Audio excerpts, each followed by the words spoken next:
ஆஸ்திரேலியாவின் மெல்பர்னில் இந்திய வம்சாவளியினர் முன்னிலையில் இந்திய பிரதமர் நரேந்திர மோடி உரையாற்றிய நிலையில் இந்த நிகழ்ச்சியின் முடிவில் பிரதமர் மோடி மற்றும் ஆஸ்திரேலிய பிரதமர் ஆந்தனி ஆல்பனீஸ் கட்டிப்பிடித்தும் ஒன்றாக ஒருவர் கையை ஒருவர் பிடித்தபடியும் கைகளை உயர்த்தி தங்களது நட்பை வெளிப்படுத்தினர். Prime Minister Narendra Modi.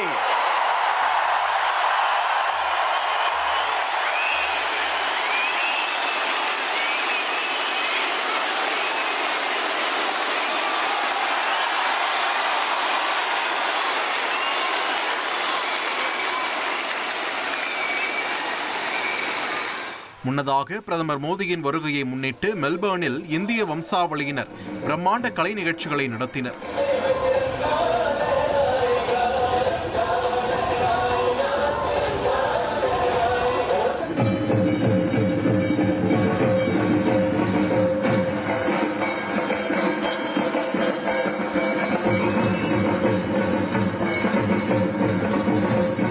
இந்த நிகழ்ச்சியில் கலந்து கொள்வதற்கு முன்பு நடைபெற்ற இருநாட்டு சிஇஓக்கள் மாநாட்டில் இந்தியாவின் பசுமை ஆற்றல் மற்றும் உள்கட்டமைப்பு துறைகளில் ஆஸ்திரேலியா முதலீடு செய்ய முக்கிய ஒப்பந்தங்கள் கையெழுத்தாகின.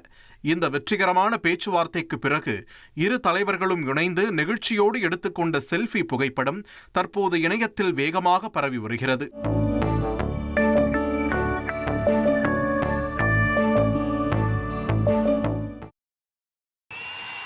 இந்தியா தங்களது அசைக்க முடியாத நம்பிக்கைக்குரிய நாடு என்றும் விக்டோரியா மாகாணத்தின் கலாச்சாரம் மற்றும் பொருளாதாரத்தை வடிவமைப்பதில் இந்திய வம்சாவளி மக்கள் மிக முக்கிய பங்காற்றி வருகிறார்கள் என்றும் ஆஸ்திரேலியாவின் விக்டோரியா மாகாண முதல்வர் ஜெசிந்தா ஆலன் மனதார பாராட்டியுள்ளார்.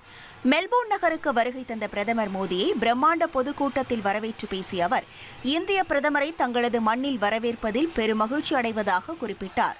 மெல்போர்ன் மற்றும் விக்டோரியா மாகாணம் முழுவதும் வாழும் இந்தியர்களின் துடிப்பான பங்களிப்பு தங்களுக்கு பெருமை சேர்ப்பதாக கூறிய ஜெசிந்தா ஆலன் கல்வி, வர்த்தகம் மற்றும் இருதரப்பு உறவுகளில் இந்தியாவுடன் இணைந்து செயல்படுவதை விக்டோரியா மாகாணம் எப்போதும் ஒரு பெருமிதமாக கருதுகிறது என தனது உரையில் நெகிழ்ச்சியுடன் தெரிவித்தார்.